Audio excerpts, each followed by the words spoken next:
Jack Ma, amazina ye nyakuri ni Ma Yun, yavukiye mu gihugu cy'Ubushinwa mu mwaka w'1964.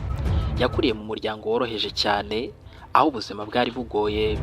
Ntabwo yari umuhanga cyane mu ishuri, ndetse yigeze gutsindwa inshuro nyinshi mu bizamini bikomeye. Yagerageje kwinjira muri kaminuza inshuro nyinshi, aratsindwa, ariko ntiyacitse intege. Nyuma yaje kwakirwa muri kaminuza yigaga Icyongereza, kuko yakundaga cyane kuvugana n'abanyamahanga.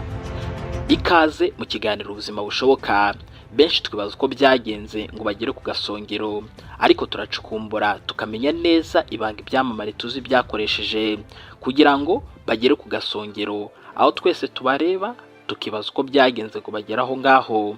Ni inkuru mpamo urugendo rwabo, zigizwe n'ibyiza ndetse n'ibibi, ariko zikaba zararemye ubuhangange mu ngeri barimo: politike, umuziki, filime, siporo, ubucurabwenge, ubwanditsi, ubukungu ndetse n'ibindi. Byagenze gute kugira ngo businessman Jack Ma amenyekane, agere ku gasongero aho twese turi kumureba?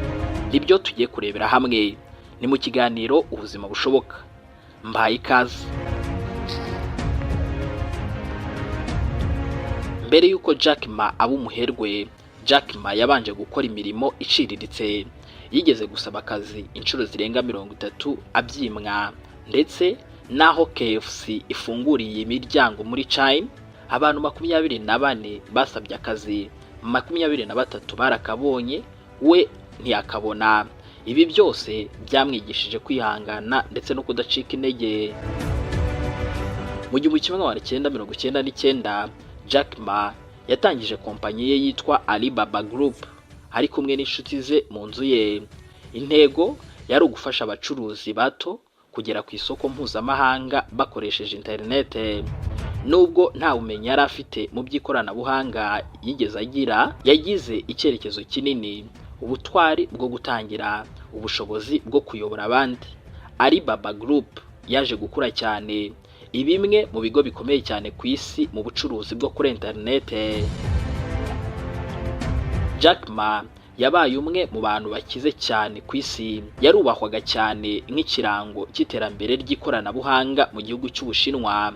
Yaje no gushinga icyo yise Anti Group, ikora mu bijyanye n'imari ikoresheje ikoranabuhanga. Mu mwaka w'2000, Jack Ma yavuze amagambo anenga cyane uburyo amabanki ya leta akora muri China. Ibi ngibi rero byatumye agira ibibazo bikomeye abigirana na leta. Ibyakurikiyeho ni ibi ngibi: habayeho ihagarikwa ry'igikorwa kinini cya Anti Group cyari gitegerejwe cyane ku isoko ry'imari. Hanyuma Jack Ma abura no mu ruhame igihe kirekire. Ibigo by'ikoranabuhanga byatangiye kugenzurwa cyane na leta. Mu mwaka w'2025, Jack Ma yongeye kugaragara mu nama yari iyobowe na Perezida Xi Jinping, ahura n'abayobozi bakomeye cyane mu by'ubucuruzi. Ibi ngibi byateje impaka zikomeye ndetse n'ibitekerezo byinshi.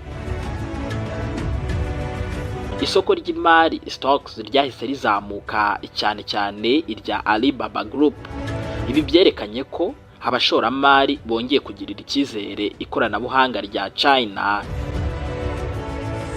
Abasesenguzi benshi babonaga ko kuba yicaye imbere kandi agahura na Perezida Xi Jinping ari ikimenyetso gikomeye cyane ko yongeye kwemererwa gukora.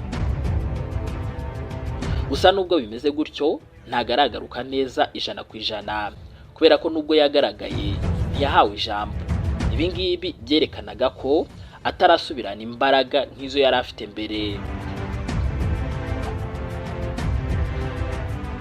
Leta y'Ubushinwa irimo kwerekana ko ishaka kongera gushyigikira abikorera, ariko mu buryo bugenzuwe cyane, banahuza ibikorwa byabo n'iby'intego za leta. Iterambere rya Artificial Intelligence AI ndetse n'ibindi by'ikoranabuhanga nk'ibyakozwe na DeepSeek ryerekanye ko Ubushinwa bukeneye cyane abikorera nka Jack Ma kugira ngo igihugu gitere imbere. Akaba ari nabyo bikekwa ko ari nayo mpamvu yatangiye kongera guhabwa ijambo. Amateka ya Jack Ma ntago twayasoza tutarebeye hamwe amasomo y'ubuzima twayakuramo: philosophy of life and success. Ntucike intege kubera gutsindwa, kubera ko gutsindwa si iherezo. Ntugomba kandi kuba umuhanga muri byose kugira ngo utangire. Icyerekezo kandi kiruta ubushobozi ufite ubu ngubu. Ni ngombwa kandi kwemera impinduka z'ubuzima ndetse n'iza politiki. Kugira ubutwari kandi bwo kuvuga ariko nanone ukamenya aho ugarukira ni ingenzi cyane. Inkuru ya Jack Ma itwigisha ko intsinzi nyayo si ukugera ku rwego rwo hejuru gusa, ahubwo ni no kumenya kuguma uhagaze igihe ibintu byatangiye guhinduka. N'urugendo rugaragaza ko gutsinda bisaba kwihangana, guhangana n'ibibazo ndetse no kumenya guhinduka igihe bibaye ngombwa. Ni nahangaha dusoreje ikiganiro cyacu ubuzima bushoboka. Twareberaga hamwe impamvu zatumye tumenya Jack Ma nk'umuherwe ukomeye cyane mu isi nzima. Ciao ciao.